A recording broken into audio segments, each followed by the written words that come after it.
আমার সকালটা যেহেতু শুরু হয় দুপুর 1টার সময়, তাই আজকের আমার রান্না করার খুব তাড়া। কারণ আজকের বাবা রান্না করবে ফ্রাইড রাইস আর আমি এদিকে করলাম হচ্ছে চিকেন।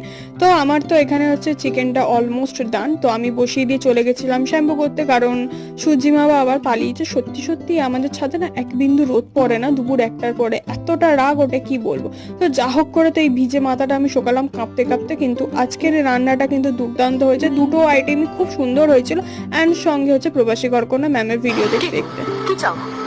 তোমার কাছে আমার কত কি ফিরে পাওয়ার আছে, সব কি আমি চাইলেই তুমি দিতে পারবে? And agree. তো দুপুরবেলা তো দেখতেই পেলে শুয়ে শুয়ে একটু গল্প শুনছিলাম। আমার না এই আলেকজান্ডার দুমার গল্প শুনতে অদ্ভুত রকমের ভালো লাগে, কি বলবো। তো যাই হোক, এখানে তো আমি হচ্ছে কফি খাচ্ছি, কফি কাম চা বলতে পারো, দুটোই মিক্সড করে খাচ্ছি আর কি। তো চলো আজকে মিনি ব্লগটা এইটুকুনি রাখলাম, দেখা হচ্ছে কালকে নতুন একটা মিনি ব্লগের সঙ্গে। ভালো লাগলে অবশ্যই চ্যানেলটা সাবস্ক্রাইব করো।